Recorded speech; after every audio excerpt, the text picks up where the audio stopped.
सतीश।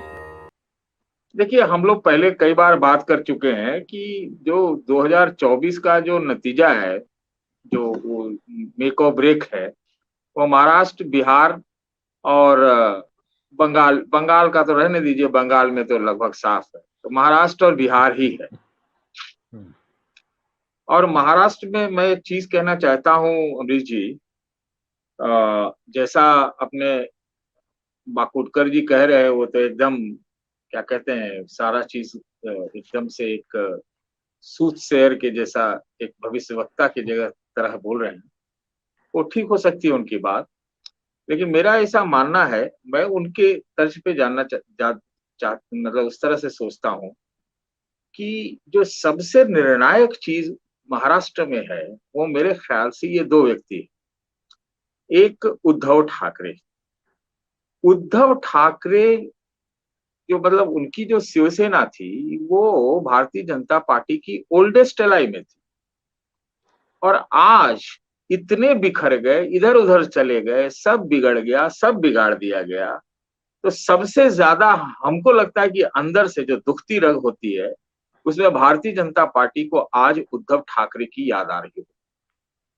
आज अगर उद्धव ठीक रहते तो सब कुछ भाजपा के लिए ठीक रहता, लेकिन उद्धव ठाकरे ने बड़ी शालीनता का परिचय दिया है। मैं कहूंगा ये सार्वजनिक रूप से कि जिस प्रकार से चीजें हुई महाराष्ट्र में, और उसके बाद जो हो रही है, अजीत पवार वाला भी मामला हो गया। अजीत पवार तो कई बार ऐसे जिम्नास्टिक कर चुके हैं, लेकिन उद्धव ठाकरे ने शालीनता नहीं खोई है।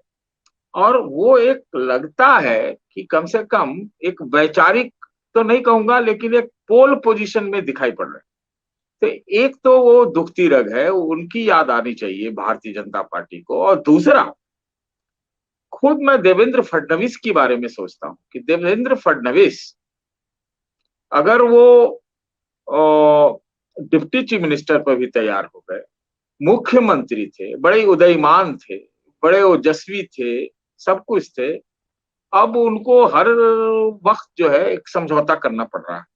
तो वो हो सकता है भारतीय जनता पार्टी की अंदरूनी पॉलिटिक्स में शायद वो इधर उधर छिटका दिए गए। भले ही वो एक नाथ शिंदे को बना दिया गया, तो उनको डिप्टी चीफ मिनिस्टर बनाना, किसी चीफ मिनिस्टर को बड़ा दिक्कत होती है भाई। एक बार हम लोगों ने देखा था, और मध्य प्रदेश में भी।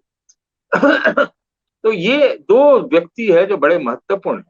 वैसे में जो हिचकोले हो रहे हैं इधर से उधर, इसमें एक चीज साफ है, एक चीज साफ है कि ये चुनाव जो है जल्दी होंगे, ये एकदम क्लियर है। जिस तरह का वहां पर मामला फंस रहा है, शिंदे बड़े खुश होंगे ऐसा लगता नहीं है। फडणवीस साहब भी इतना खुश होंगे मुझे ऐसा नहीं लगता है।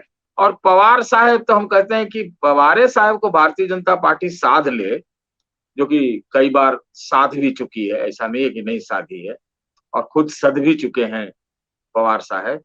तभी भारतीय जनता पार्टी के लिए कुछ रोजी फ्यूचर वहां दिखाई पड़ता है, वरना वो ज्यादा कुछ ओवर किल कर दिया है भारतीय जनता पार्टी ने महाराष्ट्र में जी। अनिल जी अपने को अनम्यूट कर लीजिएगा। पवार साहब को साध ले, उधर जी को छोड़ के गलती की, भारतीय जनता पार्टी तो बड़ा गड़बड़ा गई है। इतनी बुरी स्थिति हो रही है पटना में, मतलब जिस तरह पीटे गए हो, एक शख्स की बता रहे हैं कि मौत भी हो गई है उसमें। ये पहली बार मैंने वो दृश्य देखा, बड़ी बुरी तरीके से पिटाई की गई है। मैं समझता नहीं था कि नीतीश राज में इस हम प्रकार से। लोगों को सार्वजनिक रूप से इसकी भर्त्सना कर देनी चाहिए, जो हाँ कुछ नहीं, भी ठीक हुआ। ठीक है। हाँ नहीं, मैं तो इसके देखिए मैं हिंसा के खिलाफ हूँ। किसी भी राज्य में पुलिस किसी भी आंदोलनकारी को इस बर्बर तरीके से पीटे, ये कहीं से भी शोभनीय नहीं है। और किसी की मौत हो जाए ये भी बड़ी घटना है, तो ये हम उसको नहीं जाएंगे। लेकिन भारतीय जनता पार्टी के कार्यकर्ता, महाराष्ट्र की जो मैं बात कर रहा था, क्या वाकई से दरी बिछाते रहेंगे?